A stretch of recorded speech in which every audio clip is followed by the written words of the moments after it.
The iconic figure of Christ the Redeemer was last night lit up after Brazil's other icon, Pelé, passed away. A nation mourned the death of a king and a football great. A player who dragged football from black and white into colour. One man, one name.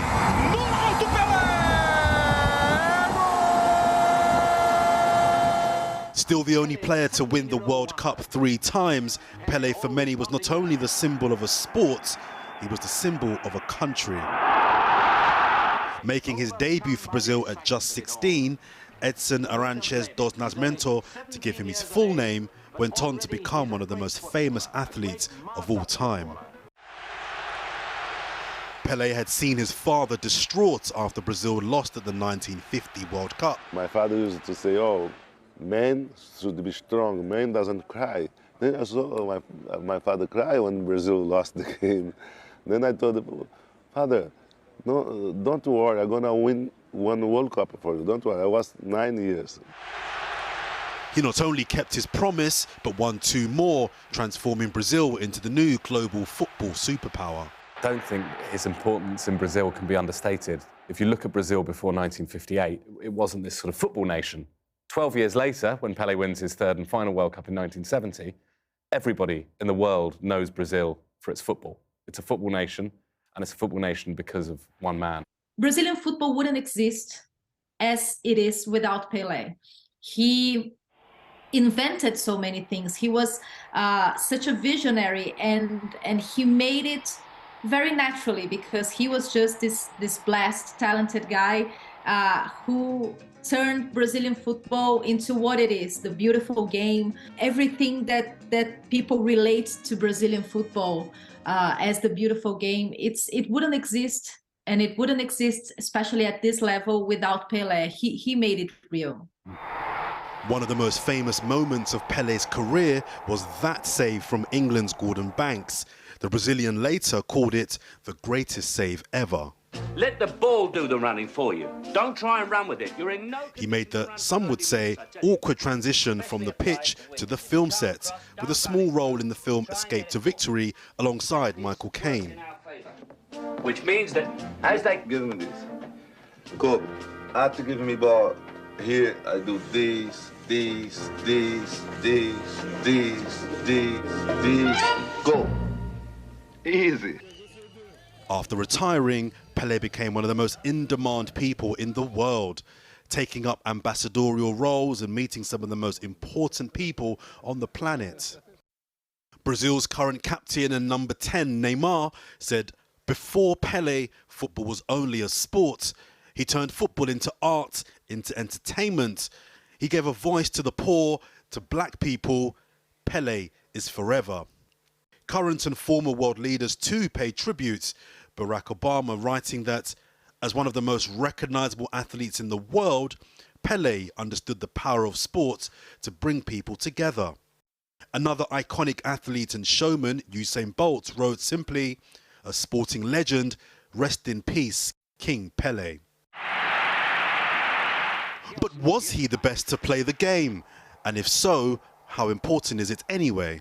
People get into the argument of who's the greatest, and I think these sort of cross-generational discussions aren't particularly helpful. But I think the one thing you have to always say with Pelé is that he did it first. English football paid its respects, and Premier League managers also offered their tributes. Someone that probably changed the dimension of a single player in world football, because he could do a bit of everything. He was probably the most complete player that the game has ever seen. And yeah, it's a big loss. We had 2 big losses with him and Maradona in the last years. So. A huge respect for him as a player and as a person, as I think all the responses in the last, since yesterday when we all found out the news have shown. It was a great man as well as a great player. Incredible icon and one of the greatest without a doubt. So, sad day for football. Pelé's stats are undeniable, but it's his legacy to bring joy that he'll also be remembered for. What's your ambition? My ambition? You're still a young man. Thanks God. My ambition is to make people happy. Well, you've done that Always all your with life. them. I tried. So thank you very, very much. My Pelé. pleasure. Thank you. You're Thank you. welcome. My pleasure. That report from Jordan Jarrett. Brian, well, earlier I spoke to Darren Lewis, the assistant editor and football writer at the Daily Mirror. I began by asking him what made Pelé so special as a sportsman. Well, at a very basic level, his ability to connect the world with a love of his incredible attributes. He scored a total of over 1,200 goals in just under 1,400 matches, and he was somebody who enthralled Brazil, enthralled Europe, enthralled America, and his legacy lived on long after his 21 years on the football pitch. I mean, that's exactly the point, isn't it? He transcended generations. My late father loved him. My two young boys loved him. How did he manage that? Well, because when you're talking about sporting feats of shock and awe, that's what you're talking about. He won the World Cup as a boy. He was 17 years of age. He played for his first club, Santos, at the age of 15. He scored over 600 goals for them. He's played for the Brazil national side as a 16-year-old, and then as a 17-year-old he was the driving force behind Brazil winning the World Cup. In the final, after he scored a couple of goals, one of the opposition said afterwards that he wanted to applaud one of his goals.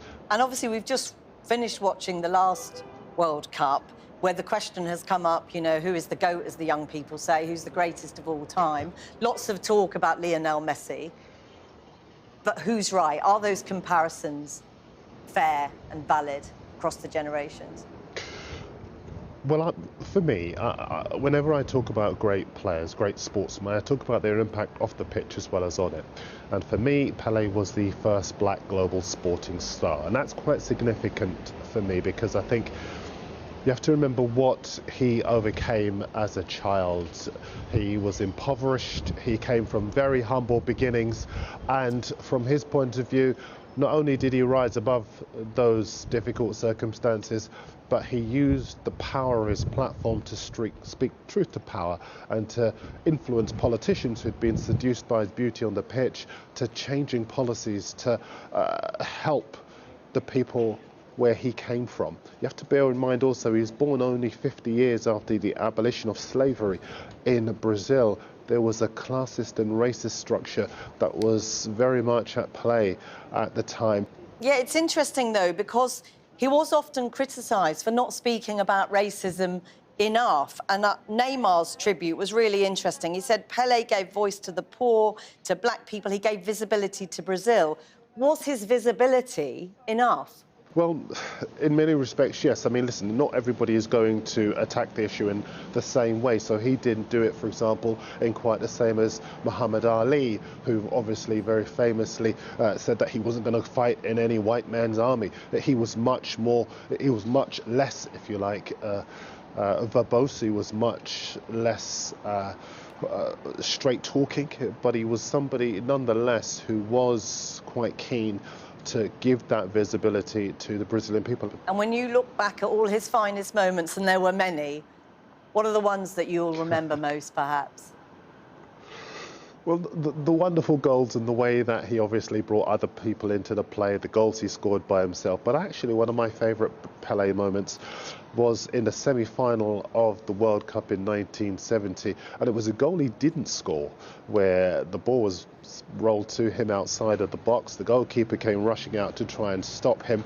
He ran past the goalkeeper, ran back the other way, struck the ball, and in a diagonal it went just wide of the far post. They call it one of the greatest dummies of all time, but it was one of those exhilarating moments because he didn't just want to play football, he wanted to have fun, and he gave a lot of people joy.